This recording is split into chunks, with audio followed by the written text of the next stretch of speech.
বিসমিল্লাহির রহমানির রহিম। আসসালামু আলাইকুম। আপনাদের সাথে এমন একটা রেসিপি শেয়ার করব যা আপনারা অনেকেই আগে খান নাই।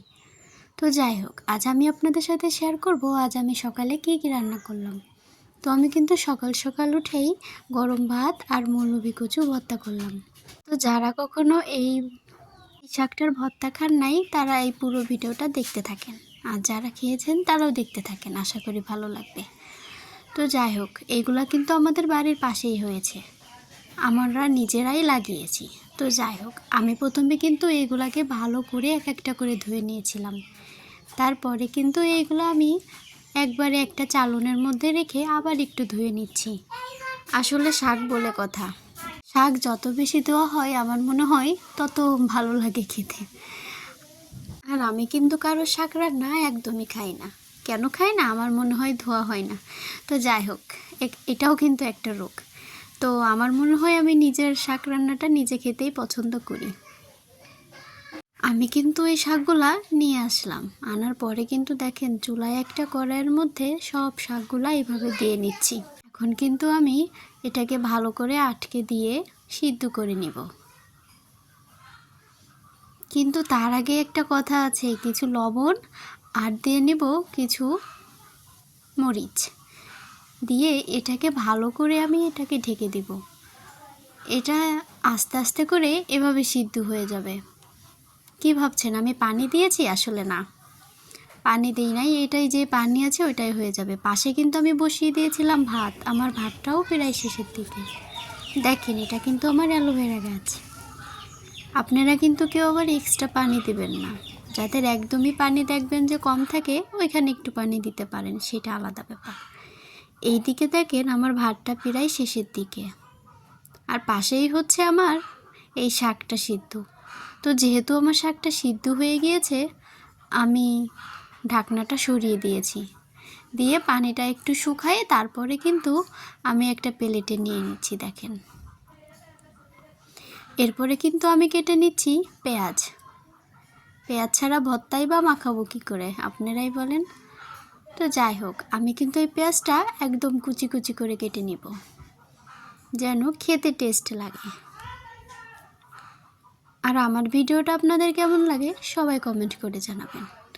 এই শীতের সকালে যদি এই ভর্তা দিয়ে ভাত খাওয়া যায় সত্যিই অনেক ভালো লাগে। তো দেখেন, আমি কিন্তু চামচ দিয়েই অর্ধেক মাখিয়ে ফেলতেছি, কারণ এটা অনেক গরম।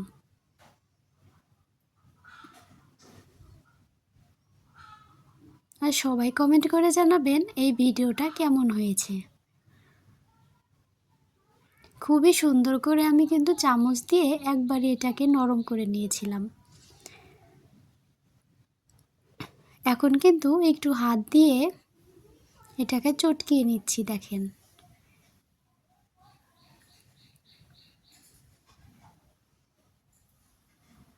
মাত্রই চুলার থেকে নামিয়েছি, সেই জন্য একটু গরমটা বেশি। আর এই শাকের ভর্তাটা এত মজা লাগে আপনাদের বলে বোঝাতে পারবো না। আমার কাছে সত্যিই অনেক মজা লাগে। আপনাদের কাছে কেমন লাগে কমেন্ট করে জানাবেন।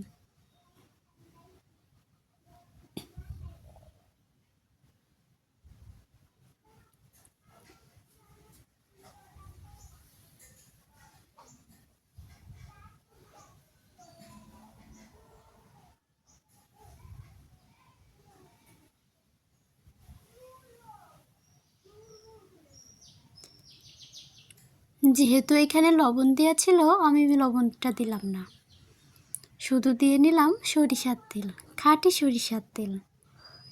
এখন কিন্তু এটাকে আমি একদম ভালো করে চটকাবো। পেঁয়াজটা যত গলে যাবে খেতে কিন্তু ততটাই মজা হবে। তো দেখেন, তারপরে কিন্তু আমি একসাথে মাখিয়ে নিচ্ছি।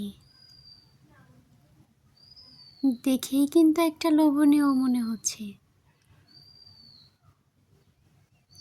এই শীতের সকালে গরম গরম ধোয়া ওঠা ভাতের সাথে যদি এরকম মৌলবি কচুর ভর্তা হয় তাহলে আর কি লাগে। অসাধারণ এই খাবারটা আপনিও আপনার বাসায় ট্রাই করতে পারেন। আমি একটু দেখছিলাম লবণ হয়েছে কিনা। দেখেন আমার মাখানোটা কিন্তু শেষ, লোভনীয় লাগছে কিন্তু।